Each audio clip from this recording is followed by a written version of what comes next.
Assalamualaikum warahmatullahi wabarakatuh. Selamat pagi anak-anak. Kita berjumpa lagi dalam pembelajaran kali ini. Materi kali ini adalah masih seputar Microsoft Word atau aplikasi pengolah kata yang hasil produknya berupa surat anak-anak ya. Nah, ini pada pembelajaran atau video kali ini kita akan mempelajari bagaimana langkah-langkah membuat surat dalam bentuk setengah lurus atau yang sering disebut dengan semi-block style. Nah, mari kita awali dan silahkan disiapkan alat-alat tulisnya. Barangkali nanti ada materi-materi tertentu yang kurang jelas, maka bisa dicatat dan ditanyakan kemudian. Nah, mari kita mulai anak-anak. Silahkan mempersiapkan diri. Cermati baik-baik apa yang ada di dalam materi kali ini. Judulnya adalah surat bentuk setengah lurus atau semi-block style. Nah, bagaimanakah langkah-langkahnya? Kalau kita minggu kemarin sudah mempelajari sekilas tentang pengetahuan surat, tentunya ini salah satu bagian dari materi yang ada di dalam video tersebut. Mari kita simak anak-anak ya. Kita mulai dari judul dulu. Judulnya adalah surat bentuk setengah lurus atau semi-block style. Untuk membuat surat bentuk setengah lurus atau sering kita kenal dengan nama semi-block style, maka dapat dilakukan dengan langkah-langkah sebagai berikut. Yang pertama, tentunya kita harus membuka lembar kerja Microsoft Word atau worksheet terlebih dahulu. Ya, kita buka lembar kerjanya.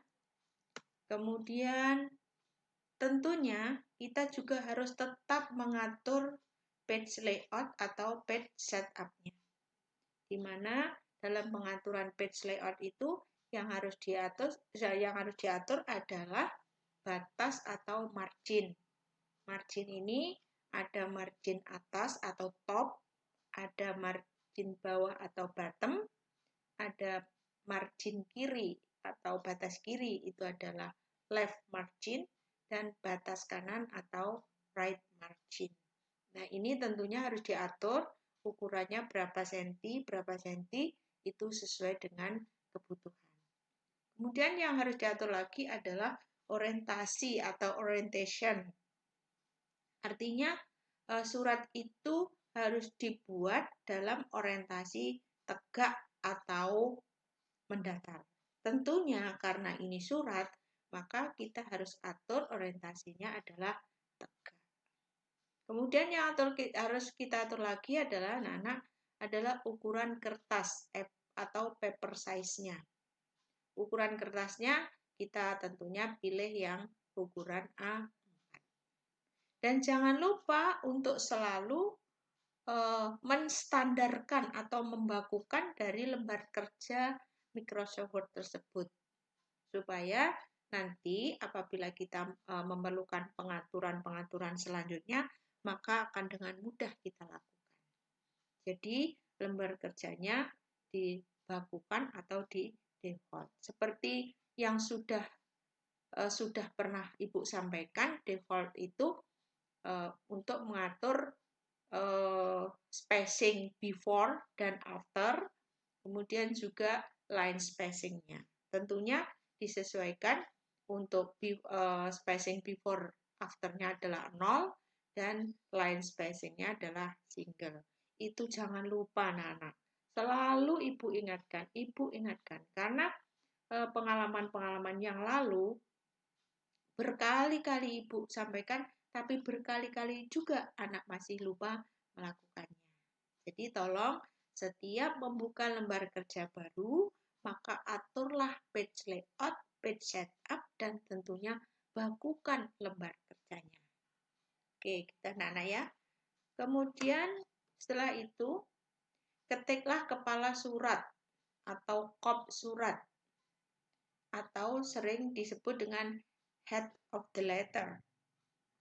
Ya, jadi kop surat itu kepala surat, merupakan bagian surat yang berada di paling atas. Nanti akan kita lihat pada contohnya. Di mana kop surat itu anak-anak tidak hanya satu baris saja, tetapi meliputi satu nama perusahaan, ya kan? Harus ditulis lengkap dengan huruf kapital. Ya. Kemudian yang kedua, alamat lengkap. Alamat lengkap itu pastinya ada nama jalan, ya. Alamat itu ada nama jalan, ada nomor telepon, ada alamat email, ada alamat website yang ditulis dengan benar dan jelas. Jangan lupa bubuhkan logo atau simbol perusahaannya. Itu ya. Jadi minimal kop surat itu menyangkut meliputi itu isinya ya anak-anak ya. Jadi nama perusahaannya, alamatnya, nomor teleponnya, alamat email, website, bahkan kalau yang lengkap itu sampai ada nama bankernya. Jadi harus ditulis lengkap, ditulis dengan benar ejaannya supaya surat yang akan kita kirimkan itu nanti tidak menimbulkan kesalahan bagi penerimanya. Kemudian setelah kita mengetik kop surat, kemudian berikanlah garis batas untuk membatasi antara kop surat dengan isinya. Supaya kalau dilihat itu, jika dilihat itu kelihatan bagus gitu. Jadi kelihatan indah supaya antara isi dan kop itu tidak menyatu dalam satu tempat. Ya. Jadi ditulis, diberi garis batas. Berikutnya setelah memberi garis batas, kemudian mengetik nomor surat yang dimulai dari tepi sebelah kiri. Ya. Jadi nomor suratnya diketik. Anak-anak, nomor surat itu minimal mengandung 4 unsur. Yang pertama adalah mengandung nomor surat itu sendiri. Yang kedua mengandung kode klasifikasi atau pengelompokan surat. Yang ketiga adalah berisi tentang bulan dibuatnya surat dan tahun dibuatnya surat. Perlu kami sampaikan bahwa bulan dibuatnya surat itu ditulis dengan huruf Romawi. Nanti semua akan kita lihat pada contohnya. Kemudian setelah mengetik nomor, tentunya jangan lupa mengetik tanggal surat. Ya. Tanggal surat ini letaknya tergantung dari surat yang akan dibuat. Jika surat itu dalam bentuk lurus penuh, maka tanggal surat pun diketik lurus dari tepi sebelah kiri. Tapi jika suratnya dalam bentuk lurus, maka tanggal surat harus di sebelah kanan. Tentunya karena yang kita bahas ini adalah bentuk surat itu adalah semi block style, maka tanggalnya ditulis satu garis lurus dengan nomor surat. Ya. Jadi nomor surat, kemudian di sebelah kanannya ada tanggal surat. Jangan lupa anak-anak, tanggal surat itu ditulis lengkap. Ya. Misalnya tanggal 20 Oktober 2020. Maka ditulis lengkap 20 spasi Oktober spasi 2020. Tidak ada tanda baca apapun. Tidak ada titik, tidak ada tanda hubung, tidak ada tanda petik atau tanda-tanda baca lainnya. Itu adalah untuk mengetik tanggal surat. Berikutnya adalah mengetik lampiran surat jika ada. Jika dalam surat yang akan kita kirim itu nanti sekiranya ada lampiran atau informasi lain yang akan disertakan bersama dengan surat itu, maka tentunya harus diberi lampiran. Ya. Misalnya 1 lembar brosur, lampirannya 1 bendel berkas, atau 1 set laporan, seperti itu. Maka itu harus ditulis. Tapi jika memang bersama surat itu tidak ada informasi atau dokumen lain yang disertakan, maka lampiran tidak perlu ditulis. Itu sesuai dengan perkembangan saat ini untuk menghemat, ya, untuk efisien atau efektivitas. Kemudian setelah itu, ketiklah awal surat, hal surat maksudnya Ibu. Ketiklah hal surat di bawah lampiran surat atau di bawah nomor jika lampiran tidak ada. Jadi setelah mengetik lampiran, maka kita enter, terus diketik adalah hal surat. Atau kalau dulu itu disebut perihal surat, kalau sekarang sebutannya adalah hal surat, ya. Nah, itu letaknya di bawah lampiran jika ada lampiran. Jika tidak ada lampiran, maka langsung di bawahnya nomor. Itu ya anak-anak ya. Kemudian setelah hal surat, oh iya, hal surat itu harus ditulis dengan singkat, padat, dan jelas, sehingga tidak menimbulkan penafsiran yang berbeda. Atau istilahnya double persepsi. Ya. Jadi kalau singkat, padat, jelas, maka orang langsung bisa mengerti, oh ini maksudnya. Ya. Misalnya halnya adalah permohonan sumbangan. Maka cukup ditulis singkat, padat, jelas. Tidak perlu dipanjangkan permohonan sumbangan berupa barang atau uang, misalnya seperti itu. Tidak usah, langsung permohonan sumbangan atau permohonan bantuan. Jadi seperti itu. Kemudian berikutnya, di enter 2-3 kali dengan jarak baris 1. Ya, jadi setelah kita mengetik hal surat, kemudian di enter 2-3 kali dengan jarak baris 1. Kemudian terus diketik alamat dalam surat. Alamat dalam surat itu dalam bahasa Inggrisnya adalah inside address-nya. Jadi inside address itu merupakan alamat tujuan surat. Jadi kemana surat itu akan kita kirimkan, disitulah. Ya. Di mana alamat dalam surat itu menyangkut atau memuat, pertama adalah nama, bisa nama orang, bisa nama lembaga atau kantor atau instansi atau organisasi. Yang kedua setelah nama itu, kemudian alamatnya. Alamat juga ditulis lengkap. Ya, nama jalannya, nomornya berapa, kemudian misalnya kalau gedungnya berlantai ya ditulis di gedung apa, lantai berapa. Kemudian terus yang ketiga adalah nama kotanya. Jangan lupa anak-anak ya.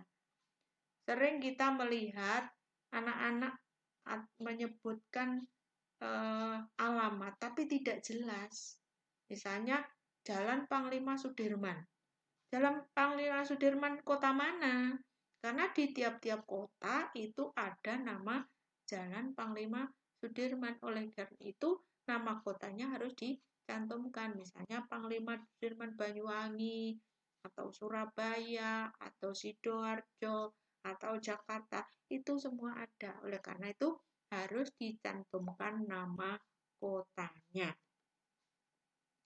Setelah kita menulis atau mengetik alamat dalam surat, kemudian di-enter 2-3 kali dengan jarak baris 1, kemudian ditulis salam pembuka.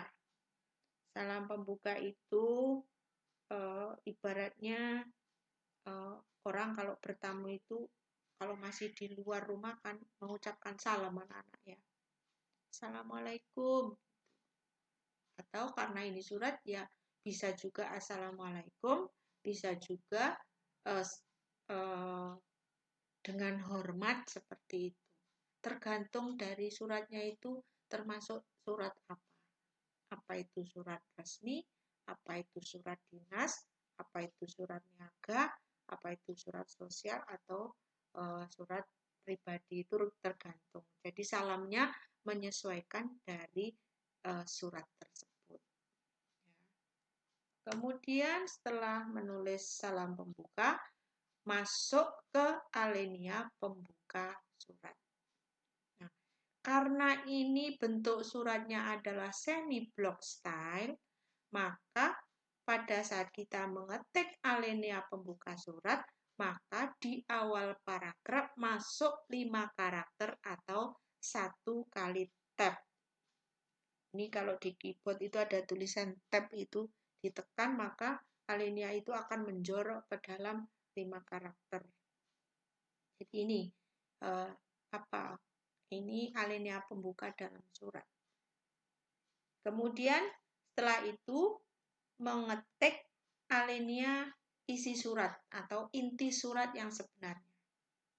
Nah, karena ini suratnya juga surat dalam bentuk semi-block style, maka alinea isi surat pun harus di awal paragraf masuk 5 karakter atau 1 tab. Gitu anak-anak ya. Setelah itu kita ketik juga alinea penutup ya. Alinea penutup juga yang di awal paragraf masuk 5 karakter atau 1 tab. Anak-anak, surat itu pada dasarnya berisi 3 bagian. Yang pertama adalah bagian untuk isinya ya anak-anak ya. Untuk isinya itu terdiri atas 3 bagian. Yang pertama adalah alinea pembuka, yang kedua adalah alinea inti atau isi surat yang sebenarnya, dan yang ketiga adalah alinea penutup. Ya. Jadi alinea atau paragraf pembuka, alinea atau paragraf isi atau inti, ada alinea atau paragraf penutup. Akan tetapi yang perlu kalian pahami bahwa inti dari surat itu tidak selalu 1 paragraf. Ya. Meskipun 3 bagian tidak harus selalu 3 paragraf. Bisa juga di bagian inti surat lebih dari 1 paragraf. Bisa 2, bisa 3, atau bisa 4. Nah, itu tergantung dari pokok masalah yang akan disampaikan di dalam isi surat. Ya, tergantung dari pokok masalahnya ada berapa atau pokok pikiran yang akan disampaikan. Kalau misalnya 2, ya bisa jadi 2 paragraf. Misalnya 3, bisa jadi 3 paragraf. Begitu seterusnya. Setelah itu ketik alinea penutup, ya, di mana di awal paragraf juga masuk 5 karakter atau 1 tab. Kemudian setelah itu, enter 3-4 kali dengan jarak baris 1 anak-anak. Ya. Jadi setelah alinea penutup, kita enter 3 kali atau 4 kali dengan jarak baris 1. Nah, untuk mengatur jarak baris anak-anak, pada saat ini itu aturannya tidak seperti waktu dulu sebelum ada komputer, anak-anak. Kalau dulu sebelum ada komputer itu jarak baris sudah ditentukan. Jadi 1,5 atau 2 atau 2,5 itu sudah ada ketentuan. Tetapi karena sekarang itu sudah komputerisasi, maka aturan-aturan itu sekarang akhirnya menjadi disesuaikan dengan estetika atau keindahan surat. Maksudnya, jika surat itu isinya banyak, padat, maka jarak barisnya bisa 1. Kalau misalnya agak tidak terlalu rapat, maka bisa 1,5 atau 1,15. Kalau isinya sedikit, maka bisa 2. Jadi jarak barisnya 2 kali enter. Jadi seperti itu. Sekarang itu mengutamakan estetika, di mana penulisan surat itu di samping benar, rapi, tapi juga indah dan enak dilihat. Kelihatan bagus, ya, seperti itu. Kemudian setelah diantar 3-4 kali dengan jarak baris 1, selanjutnya adalah ketiklah salam penutup. Kemudian diakhiri dengan hormat kami atau hormat saya. Itu ya. Atau wassalamualaikum, tergantung dari suratnya. Ya. Apa surat itu surat pribadi atau surat resmi atau surat dinas atau surat niaga atau surat sosial, itu tergantung. Ya. Kemudian enter 3-5 kali dengan jarak baris 1. Luangkan tempat untuk tempatnya tanda tangan pejabat yang bertanggung jawab. Jadi setelah salam penutup, hormat kami, maka terus diberi jarak 3-5 kali enter dengan jarak baris 1, baru berikutnya diketik nama terang. Nama terang itu nama orang atau nama yang jelas dari orang yang bertanggung jawab atas isi surat tersebut. Biasanya ini yang menandatangani adalah pimpinan perusahaan atau pimpinan kantor. Ya. Kemudian jabatan. Jabatan ini jika digunakan jika perusahaan itu misalnya seperti surat niaga. Surat niaga itu misalnya jabatannya direktur atau direktur utama atau manajer pemasaran atau manajer keuangan dan sebagainya. Itu jabatan. Tapi kalau untuk surat dinas yang biasanya ditandatangani oleh pejabat orang tersebut statusnya pegawai negeri, biasanya bukan jabatan tapi nomor induk pegawai. Setelah itu baru ada tembusan. Ini kurang satu anak-anak ya. Ini harusnya setelah jabatan ada tembusan. Tembusan itu adalah jika surat yang kita kirimkan itu perlu diketahui oleh pejabat lain yang berkaitan dengan isi surat. Jadi tembusan itu rangkap dari surat itu yang dikirimkan ke pejabat yang lainnya. Tentunya pejabat yang ada kaitannya dengan isi surat. Itu adalah tembusan. Nanti bisa kalian tambahkan ya di bawahnya jabatan ini ada tembusan. Kadang tembusannya misalnya kepada direktur, tembusannya kepada siapa? Direktur keuangan misalnya atau manajer keuangan. Kepada pejabat direktur, tapi tembusannya misalnya manajer pemasaran, seperti itu. Jadi ada tembusan. Kemudian baru setelah tembusan ada inisial. Inisial itu merupakan singkatan dari nama orang atau pegawai yang ditugaskan untuk mengonsep dan mengetik surat. Jadi biasanya diambil dari nama depannya, singkatan nama depan orang yang diberi tugas untuk mengonsep dan mengetik surat. Nanti di contohnya akan ada. Jadi itu anak-anak untuk bagian-bagian surat. Ini semua yang yang Ibu sampaikan tadi adalah merupakan bagian-bagian surat mulai dari kop sampai inisial. Ya. Kemudian kita lanjutkan. Nah, untuk lebih jelasnya, mari kita lihat contoh berikut ini, yaitu surat dalam bentuk setengah resmi atau semi block style. Yuk, check it out.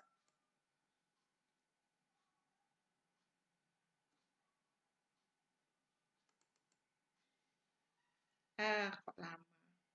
Nah, ini anak-anak. Contohnya seperti ini. Contoh surat perkenalan dalam bentuk setengah lurus. Nah, ini anak-anak yang Ibu maksud tadi adalah ini nama perusahaan ditulis dengan huruf kapital semua. Kemudian nama jalannya, kilometer berapa, nomor teleponnya berapa. Bahkan di sini kadang-kadang ditambah nomor fax atau facsimile ya.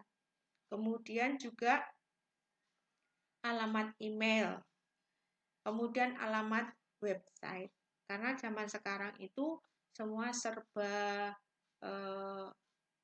elektronik, serba dunia maya, maka ini juga harus ada alamat email, alamat website. Atau kadang-kadang juga ada, kalau surat pribadi bisa blog ya, web blog gitu, bisa juga. Atau organisasi juga ada blognya, mungkin bisa juga dicantumkan di sini. Kemudian jangan lupa disebutkan nama kotanya. Ya. Jangan gitu aja tapi ditulis ini semua tapi nama kotanya tidak ada. Nanti orang mau mengirimkan surat, mau balesi, mau dikirim kemana kalau tidak ada nama kotanya. Ya. Misalnya kalau ini kantor kita itu berada di sebuah gedung yang tinggi, gedung bertingkat atau di tower gitu, maka harus disebutkan nama towernya tower apa, gedung apa, lantai berapa, di kota mana. Ya. Apalagi kalau ke luar negeri itu anak-anak, itu alamatnya panjang banget ya. Nah, nanti untuk referensi silakan coba cari referensi di internet. Nah, nama-nama perusahaan yang memiliki alamat atau kop suratnya itu panjang atau banyak ya. Itu anak-anak. Kemudian setelah itu, ini yang Ibu sebutkan sebagai batas tadi. Batas pemisah antara kop untuk memperjelas bahwa kop itu letaknya ada di atas ya. Terus ada batas baru masuk ke surat.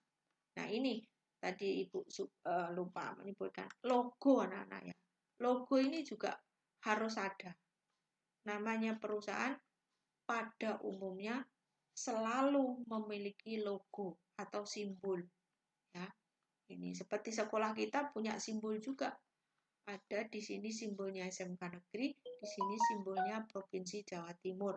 Karena SMK itu di bawah naungan Provinsi Jawa Timur. Jadi harus ada ada apa namanya? Ini logo. Setelah itu terus diberi garis batas. Kemudian baru diketik nomor. Ini tadi anak-anak yang saya sebut. Nomor diketik. Nih, nomor itu terdiri atas 4 bagian tadi, yang ini maksudnya ada nomornya, ada kode klasifikasi. Ini misalnya S per, ini contohnya adalah surat perkenalan, misalnya seperti itu. Kalau surat tugas misalnya ST misalnya, itu tergantung perusahaan yang membuat klasifikasi. Kemudian ada angka Romawi, ini adalah angka dibuatnya bulan dibuatnya surat. Jadi ini karena Agustus, maka bulan 8 ditulis dengan angka Romawi. Kemudian baru tahun pembuatannya. Masing-masing bagian ini dipisahkan dengan garis miring atau kadang-kadang dipisahkan dengan titik atau tanda hubung. Ya, itu tergantung dari peraturan atau ketetapan yang diikuti oleh kantor tersebut.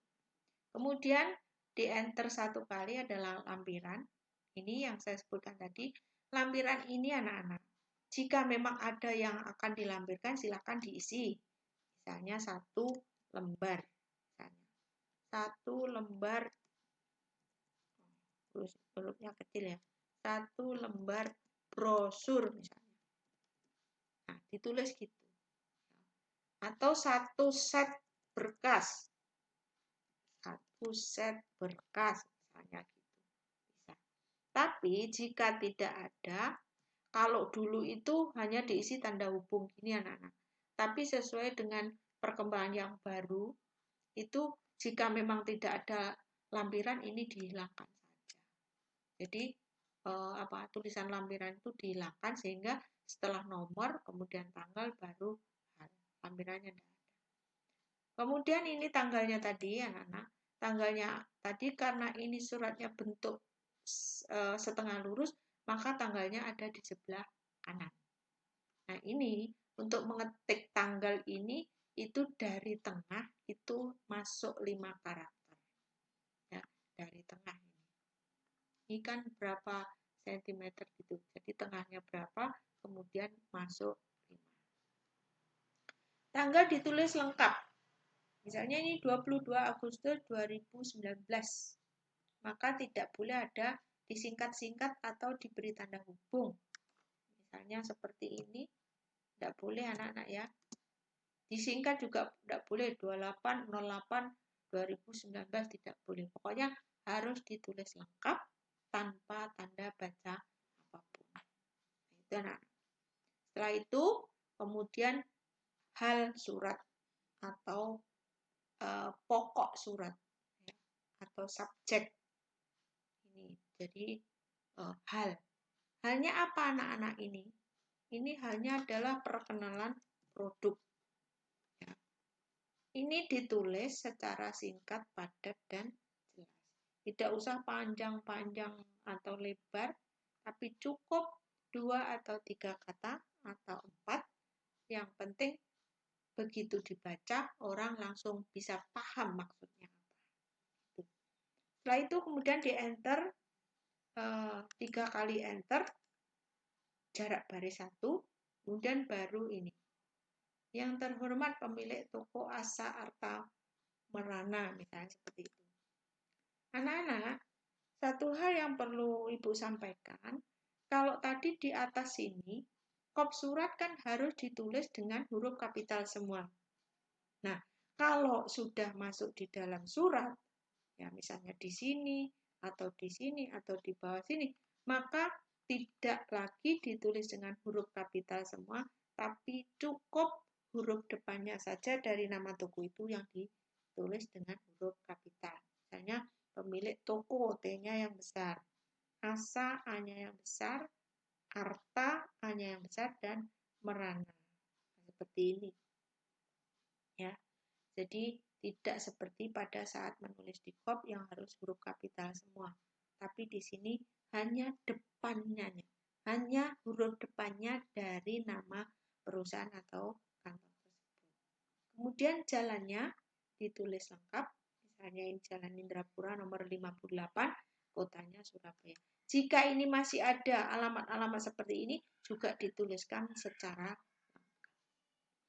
Kemudian dari nama kota, kita enter 3 kali dengan jarak baris 1, salam pembuka atau salutation ya anak-anak. Salam pembuka dengan hormat. Karena ini suratnya surat niaga, anak-anak umumnya dengan hormat. Ya. Tapi kalau surat dinas itu sering kita jumpai langsung masuk di ini, di alinea pembuka. Jadi dengan hormat disampaikan bahwa bla bla bla dan seterusnya seperti itu. Nah, ini kebetulan contohnya saya ambil surat niaga sehingga ada dengan hormat. Kemudian kita enter 1 kali, ini terus pada awal alinea pembuka atau paragraf pembuka, maka ini masuk 5 karakter atau 1 kali tab ya. Di keyboard komputer itu ada tulisan tab gitu. Ini sebenarnya kan seperti ini. Jadi kita tab 1 kali ya. Atau ini digerakkan dari first line indent menuju sini. Misalnya seperti ini ya. Terus ditarik first line indentnya ditarik ke kanan. Nah, seperti ini. Ini juga gitu. Ditarik first line indent sampai sini.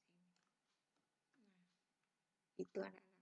Kemudian setiap awal paragraf maka masuk 5 karakter atau 1 tab.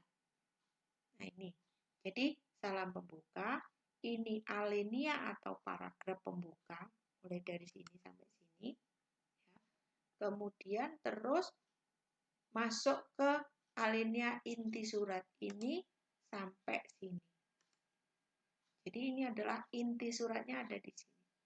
Jika ini misalnya surat undangan, maka inti dari surat undangan itu ada di sini. Misalnya mengundang Bapak Ibu pada hari, tanggal, bulan, tahun, pukul berapa, tempatnya di mana, acaranya apa, pakaiannya apa.